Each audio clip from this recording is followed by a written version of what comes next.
Hello everyone, this is Don Griffith. As you know, I do videos of all of you members as you do your speeches. Some of you might be curious as to what I do when I get home with those videos. After I get them out of the camera, what do I do to make them look nice? Well, I'm going to take you through an example, and I'm going to show you step by step what I do. Some of you will be interested in the technical aspects, and others just follow along for fun. So I use the Adobe Suite. We have Premiere Pro, and over here we've got Adobe Audition and the Adobe Media Encoder. Those are the three tools I use. Since I've done this before week to week, I already have a template. So I'm going to use the Jim Wahlberg template from last week and show you what I do. Now this brings up my working file for Jim's speech. So this is Jim's video. This is the main video, and these are sound files that go with it.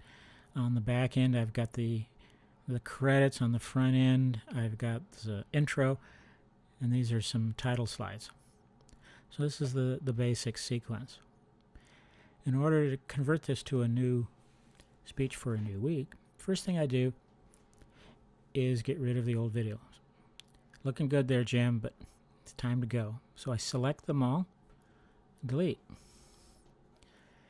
Over in my media folder, I basically can, just to clean things up, I can eliminate that one and that one. Those represented the sound files and media files for Jim. The timeline is a sequence of events. Last week it was labeled 10 July 2018, Jim Wahlberg. Well, now we're going to put in 17th. And put in John's name. This is my way of keeping track of everything. And you'll notice when I changed it there, it changed it over here as well. So now I've got basically a blank template. What I do next is go over to my file manager.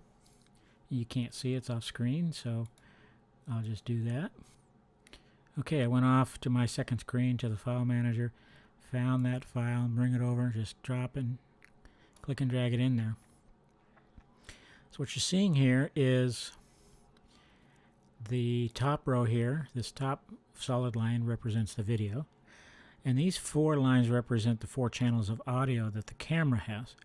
Now I only have one microphone, so I'm going to get rid of those extraneous ones. They just get in the way. So I first unlink the video from the audio, and then I just go through one at a time and delete those. While I'm at it, I'm going to turn off these muting buttons from the last time. So that gives me just one video and one audio, but you notice they're not linked. So if I select them together, click link, okay. Now I want to find where I want to start.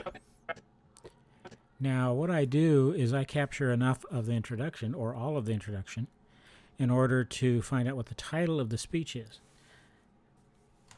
So in this case, we have Hywen getting ready to introduce John, so let's hear what he has to say. Leadership skills through practice in the club and the district. He looks forward to applying these insights. His speech today is entitled Leadership Style Discovery. Okay, so the title is Leadership Style Discovery. I'll make a note of that over here in my notepad. We're going to use that. In a second or two, Hywen's going to finish reading the introduction and begin the applause. So here we go. Join me in welcoming John Person. Okay, at that point, that's where I'm going to begin the video. So I grab the ends there and basically delete those. Get myself a little room so I can see what's going on. And I just slide that over so that it's up against this first part. Now if I just left them the way they were, they would start abruptly. I'll show you where they just, I'll show you the end of this part here. Well, while I'm at it, I'll show you what the intro has. It's shorter than it used to be. It's about 7 seconds. Here we go.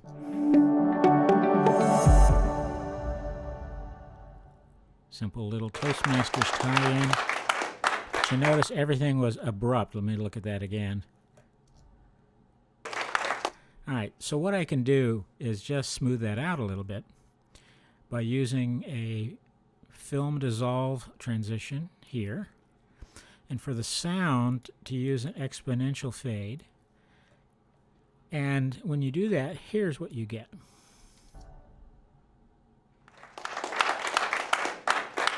Alright, so again, smoothing out the transitions. Hot air balloonist. Now I'm going to give myself a little room here. The next thing is the date. This is basically, this little component is the slide that has the date. So I'm going to double click on that. Now off on my second screen, you can't see it. It's an editing screen. I can just change that. Oops. Change that to the 17th.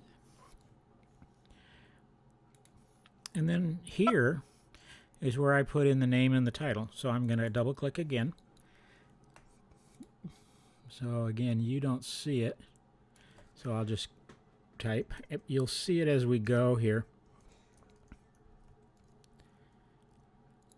And we called that Leadership Style Discoveries. All right. I'll do a little bit of style changes here. I'll change everything to regular font instead of bold. But I will then bold John to make it stand out. Okay. So here's John's title and his name and title. So here's how it would go. We get past the opening. Do the fade in. Let the applause die Hot down. air balloonist became lost. So he lowered his balloon down and called out, "Excuse me, sir. Do you know where I am?" The man looks up. Okay, so I fixed the start. There are a few other things we're going to fix. The next thing I need to do is fix the end. So I'll go to the end, and I'm going to look for the applause, and I can see it right here, this little hump. And sometime between here and the end, I'm going to chop it off and make those transitions. So let's hear. By doing. Mr. Toastmaster. Okay. Okay, that was my mistake. I keep the outro music out. So let's try that again. Mr. Toastmaster. Let him walk away a little bit. Trim that in. This little thing that I'm doing here, this is the outro. It's got music and it's got the information about the club. It's basically our advertisement. Again, just like at the beginning, I want to do a fade out on the audio and the video. So here's what that ending looks like now. Mr. Toastmaster. Whoops. If it helps if I actually make it happen. There you go.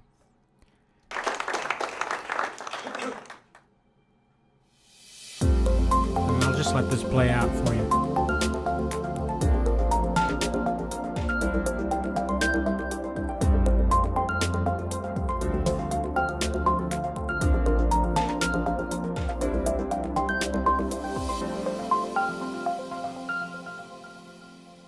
Okay, so when someone watches this, if it's a video that we've received permission to put on YouTube, somebody who watches that will see an introduction. You saw that earlier. They'll see a speech, and then at the end of the speech, they'll see this information about the club. If they're interested, everything's there they need to figure out how to join our great club. All right, so let's look at the whole thing. Just by the way, on the timeline here, you can see that this total time is 7 minutes, 53 seconds, and 29 frames, so almost 7:54.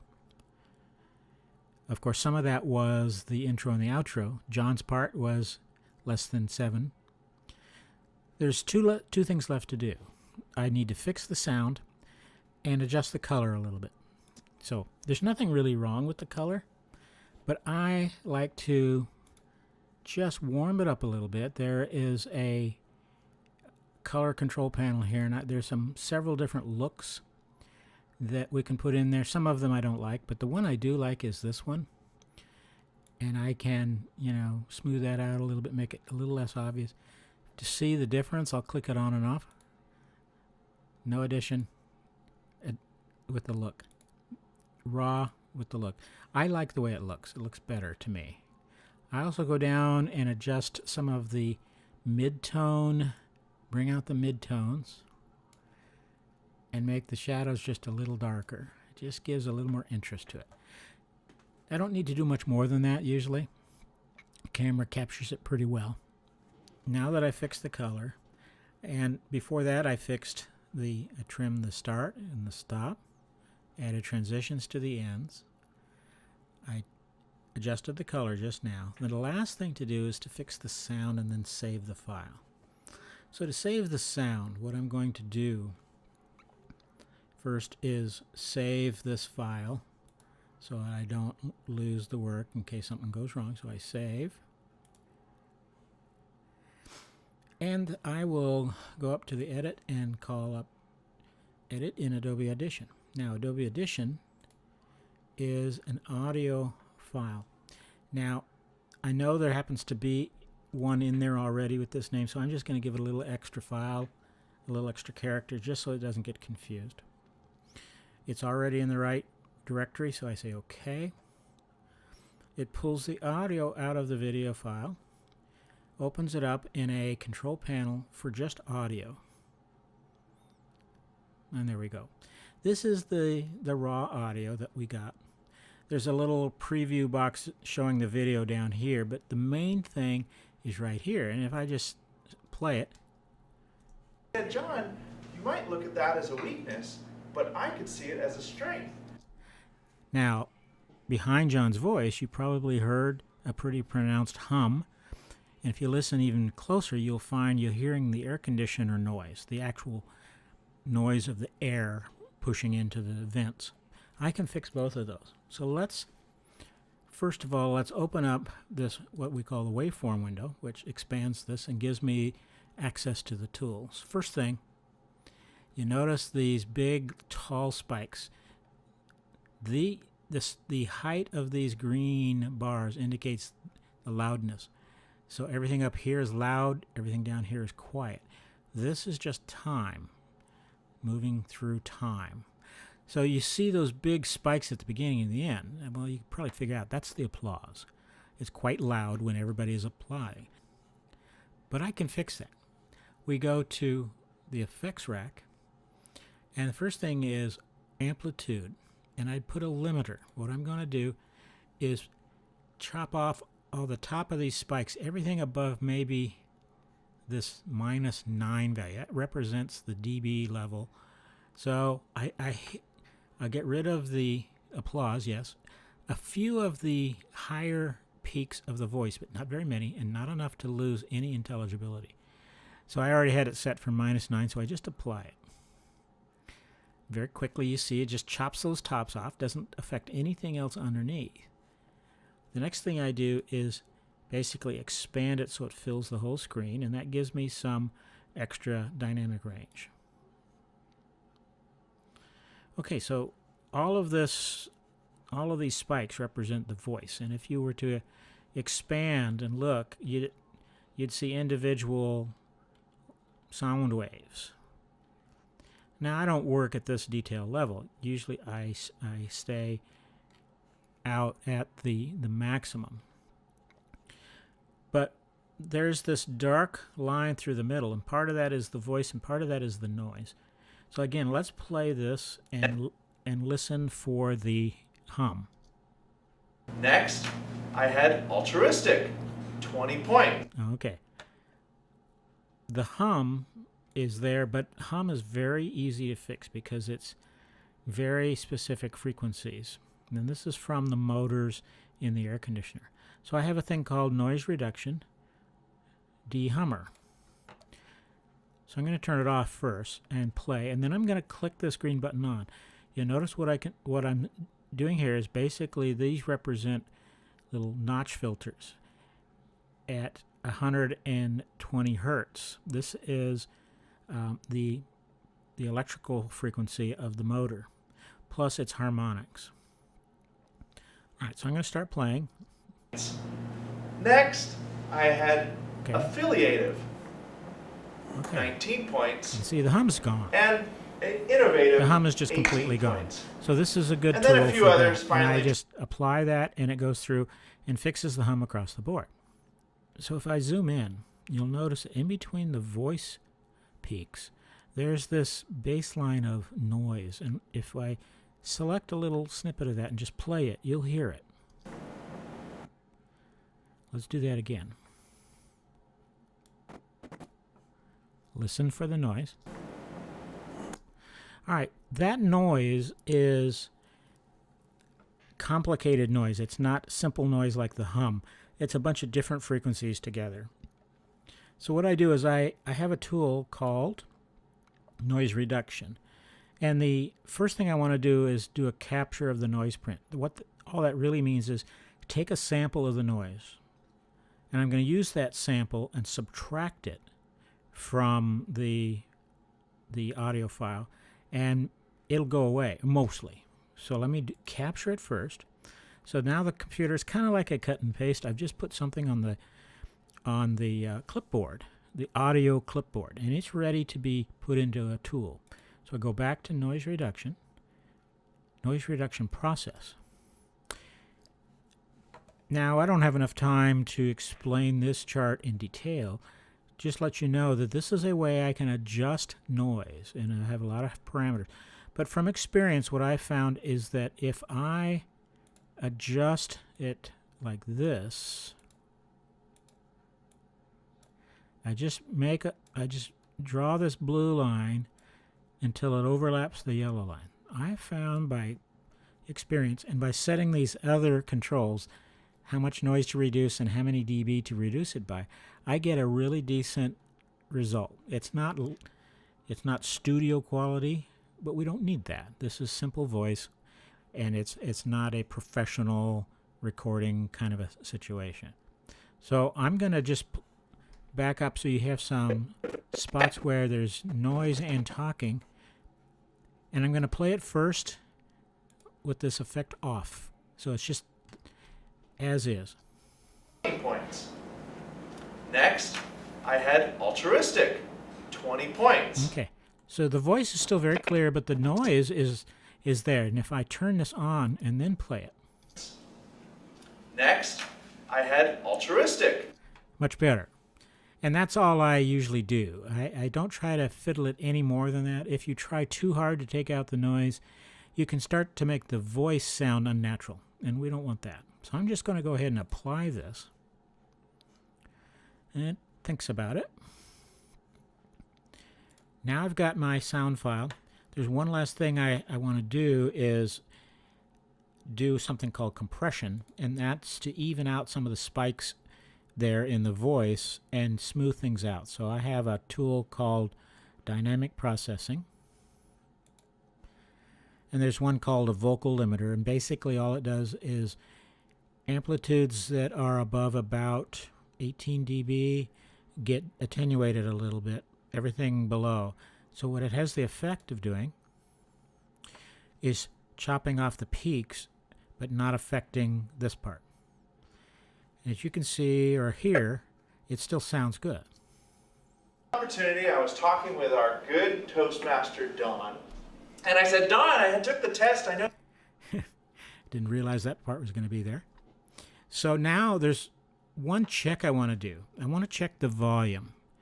Now you all remember the old days of television when the commercials used to come on super loud. Well, that was intentional. They wanted to get your attention. Well, then the authorities came in and said, no, let's have some standards for having the sound level so people don't have to keep adjusting their volume on their set. And there's some standards for that. There's a tool in here called loudness radar meter. So I'll just play this and you can see the display. I didn't get good results. They're all the same. And he said, John, you might look at that as a weakness, but I could see it as a strength. Okay, so what you see here is instead of time being on a straight line, time is just wrapping around this circle, and the distance from the center out is the loudness. These areas in yellow are higher than the standard sound level that we'd like. Green is good, And you get down below this, and it is getting very quiet. It also gives a number here, this minus 21. This level for standard television and video should be minus 24. Well, what can I do? Well, the simple thing to do is just take some of the gain out, and I'll do that with the amplitude, just simple amplification. And in this case, I already had it set for minus 3 dB. So I'm just going to take 3 dB off of this. It doesn't take very long. I'm going to get my loudness tool back up so you can see what we did. And I'm going to play that stretch again. Good Toastmaster, Don. And I said, Don, I took the test. I know you took it. I didn't get good results. They're all the same. And he said, John, you might look at that as a weakness, but I could see it as a strength. You have multiple. Okay, so there's a few spots that are in the yellow, but mostly we're okay. And if you look at the resulting number, which kind of does an average of the whole sequence, we're at minus 24. You're very close. So this one's good to go. So I can go back up to my control panel up here, and I hit the multi-track, get me back to that screen, and up in my toolbar, I export to Adobe Premiere Pro. So I'm done with the audio. I'm going to export it back into my video sequence. Now this one's asking me to check the directory again, and it is the right directory. So export it. Yeah, I know there's one in there already. Actually, I just realized I don't have the right link. Okay, so I say no. This is my other club. I do all the same thing for my other club. Let's get this club. There we go. Now we're good. Now what it's going to do is going to export it. And it wants to put it back into the sequence, and it's a new track, and I can either replace audio 1 and 2, which is what I have here. Here's audio 1 and audio 2. But I don't want to replace those in case I ever want to go back and either go back to what I started with or whatever. So I want to make a copy. So I'll say audio 3. You can see what it did. Now it actually added 2 channels. One was the intro music, and it went ahead and edited it. Well, I don't care about that, so I'm just going to mute that. The bottom one is the new improved voice track. The old voice track is here. Well, I don't want that. That's the whole reason I did all this audio work.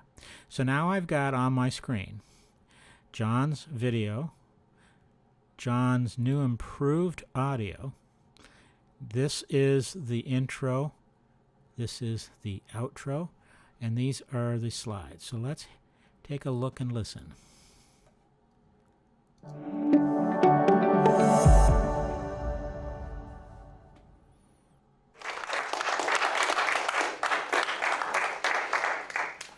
Hot air balloonist became lost. So he lowered his balloon down and called out, "Excuse me, sir!" You'll have to watch the final video to find out what he said. So you see what we've done. In the course of what normally takes about 12 or 15 minutes, we have imported John's raw video file, which has a video component and an audio component. We trim the ends so that it starts when he's introduced and it ends when he's walking away. We place them between the introductory music and the outgoing music. We fix the color, and we went through a fairly elaborate audio fix to get rid of the hum and most of the air conditioning noise. And I think we did a pretty decent job. This is now ready to go, but before I export it, I'm going to go ahead and say save. And now the final step is to actually export as a media file. Now, it will default to an MP4 based on prior settings. What I like to do is sometimes you have to come in here and decide what you want. My choice is the YouTube 1080 high definition setting, which puts out an MP4 file. Now this is a 30 frames per second 1920 by 1080 resolution, and there's one final adjustment I make. This is the bit rate. This is pretty important. Now they default to a very high bit rate of 16 megabits per second. That gives you a very good high quality video. But it also chews up 927 megabytes. Now these days that's not huge, but it's also not, it's much bigger than it needs to be for a very good sound. If I make it too small, yes, the file size will go down, but I also get crummy quality. My experience, based on some research I've done and my own experience, is 6.5 megabits per second is a perfect rate. Any higher than that, I don't get a better picture, but I'm using a lot more memory. Lower than that, I start to get a fuzzy picture. And you notice my file size has gone down to 387 megabytes, about 1/3. This is ready to go. Now in this tool I can either export it here and it'll go off and start to encode my file and turn it into an MP4. But I'm also then having to wait. So I use what they call the queue. And what queue does, it brings up another tool, in this case the encoder, the media encoder. And it's going to, I say go ahead. It pulls it in, it looks at it and says, what do I need to do? And it starts to encode this into the final file. The advantage is that does it offline, and I can go back to this screen and I can pull up the next speaker. I can go through and make any changes I want. I can close this completely. So you'll see it's going to take 7 or 8 minutes to go through this. When I'm done, we will have an MP4 file of John's speech. This is the speech that I store in Dropbox. Send you a link. I would send John an email with the link, and John would have the option of either watching it as a streaming video or downloading it to his own computer. If you want to take that link and email that link to another person and you want to share it, that's up to you. But the odds of someone finding that link on their own is minuscule. If you've seen one of my emails, you know what I mean. The file name is about 50 characters long, and there's no way someone's going to find that on their own. So this is the process I use. It normally takes 12 to 15 minutes for a 3-speech meeting. I'm done in an hour. It's my pleasure to do this. I hope you enjoyed watching the process. If you have any questions about any of the technical aspects or what I did or why I didn't do what I didn't do, give me a call, and I'd love to talk to you about this aspect of it. Thanks, everyone.